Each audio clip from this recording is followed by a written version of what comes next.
Somebody requested this video last week, and I'm glad they did, because one of the biggest energy wasters is around sentimental items. It takes time to keep them, to organize them, store them, move them. There's a lot of time and energy that goes into the conflict over them, what to do with them. A lot of the energy brings on just a slight bit of negativity, like I want to let it go, but I don't. There's guilt there, there's confusion, and oftentimes these sentimental items can hold us down and keep our spaces cluttered and keep us from moving on. So what do we do about them?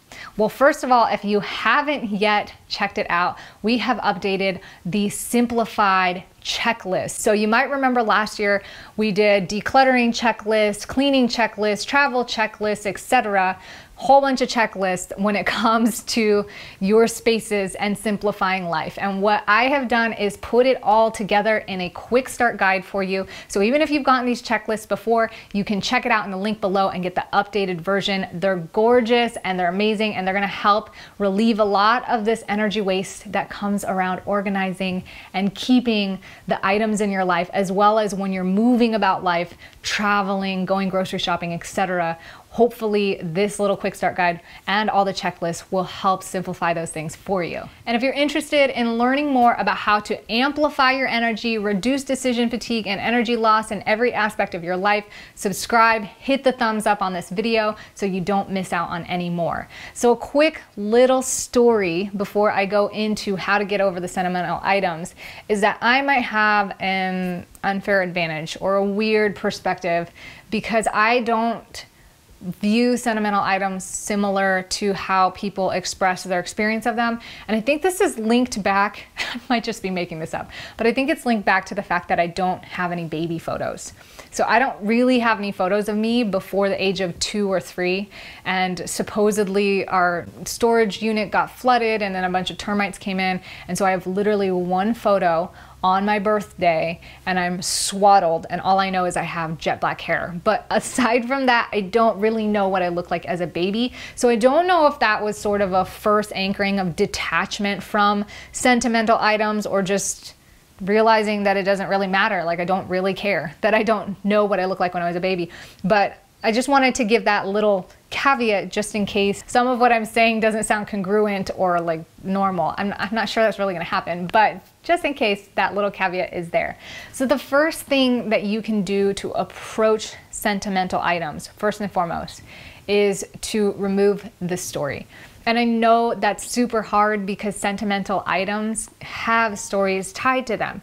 You might remember that item at Christmas being in grandma's house or on grandma's bookshelf. You might have that item because it instigates a story or feeling in your mind.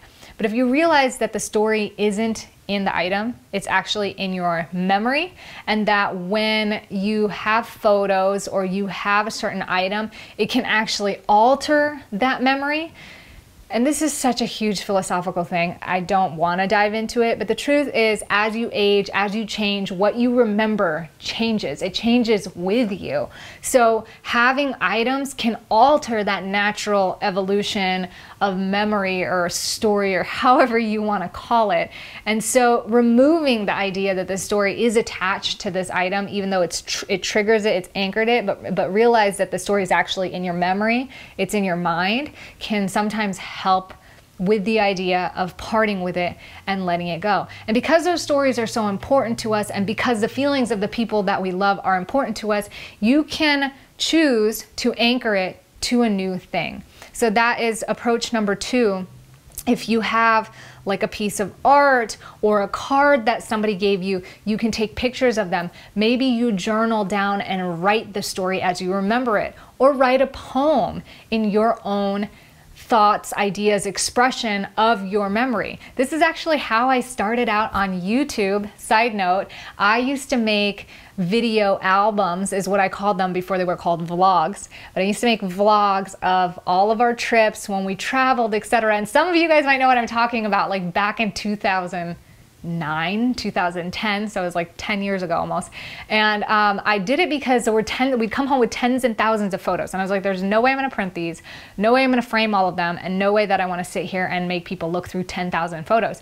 So I put videos together that created an experience with music, tempo, pace, so that I can remember that particular experience in the way that I wanted to feel or experience it when I relived that moment through videos. So that's just like a little side note.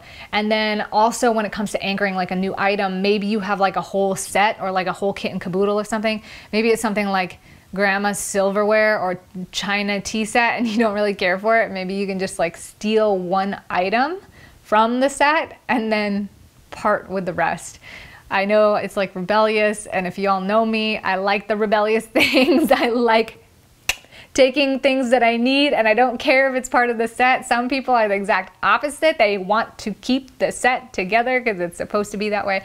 But I like using the things that I'm actually going to use, taking the things I actually like, and I don't have a problem parting with it, even if it's a set. So number 3, if you're parting with items, whether it is that set or it's something that's meaningful to you, it might help you part with it if you give it to somebody who will appreciate it or find equal meaning to it. So an example of this is my baby blanket. If I've used my baby blanket, my kids have outgrown the baby blanket and it's like super duper tiny, maybe when somebody that's close to me or somebody that I really care about has a baby, like it's my goddaughter or a niece or nephew, then I might package this baby blanket and say, this is super special because this was my baby blanket as well as my kid's baby blanket, and now I'm passing it on to you.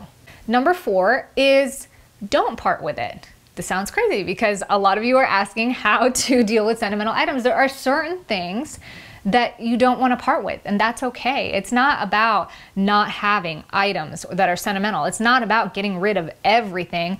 If it means something to you, then keep it and just have a special box or bin. For me, I like to keep it to one bin, because that way if I move or have to go anywhere, it's really simple. I can pick up this one bin, I know where all the sentimental items are, I can pull it out when I want to, reflect, reminisce, or share it with somebody, and then I put it all back into one place. So I try to, that's just for me, that's my like parameters and expectations, like it's all gotta fit in the one bin. And really the only sentimental items that our family keeps are like quilts that grandma made, and I'm trying to think if there's any more. Stuffed animals, there's a couple stuffed animals, quilts. Yeah, there's a couple things, like my husband's dad has a few items, like a magnifying glass with like engraving on it and like some wood tiny telescope thing or whatever. I mean, but those are just, it's just there out of sentiment, and all of these things fit in a tiny little box. Number 5, you can take these items and recreate them for something that is useful to you, something that you love, or to improve the energy in your space. So remember, we're trying to improve and increase our energy, and we're trying to reduce the amount of decision fatigue, the amount of energy drain, the amount of conflict and bad feelings that we have around these sentimental items. And maybe they're good feelings, but bad feelings around the idea of what to do with these sentimental items. And taking them and renewing them or repurposing them is a great way to continue to keep them in your lives, but have it still be something meaningful that adds value to you. An example of this, and it's a very silly example, but for some reason, my colleagues in my yoga teacher training tend to give away rocks. Lots and lots of rocks. In the couple of years that I've continued on getting certifications in yoga, I have accumulated a lot of rocks. Some very simple rocks, some very small rocks, some big rocks, some rocks that are polished and engraved with words of affirmation, and they're also beautiful. And because they're given to me by people along this journey with me, they do mean something to me. So rather than throwing the rocks outside, I collected them and I put them in my plants and potters. And so it's kind of nice when I walk by and I see one rock in my plant that says breathe, or it says peace, or it says abundance, and it reminds me of that. Sometimes they're just a collection of simple rocks or smooth rocks that are together, and I just see them and I remember all the people who gave them to me, and it just makes me feel so much love. And plus it kind of decorates my planters so they don't look plain, and I love utilizing them for that. So that's a really simple way of utilizing some of these sentimental items. So stuff like that can renew and repurpose the sentimental item and almost make it even more sentimental, because now it's not just the anchoring to the story or who gave it to you or whatnot. You've added more love and made it even more unique and repurposed it to something that can be used and that you can continue to enjoy and have value in your life right now. So if you guys have any more tips or thoughts about how you approach sentimental items or how you get over them, let us know in the comments below so we can just share the love and learn from one another. If you like these types of videos and want more, make sure you hit thumbs up, subscribe so you don't miss out, and make sure you check out the Unlimited Energy course. If you haven't yet, I still have openings for the free coaching call. We can try to fine tune and tweak some things in your life to help you level up your energies right now. All those links are down below. I hope you enjoy the rest of your week, and until next time, ciao.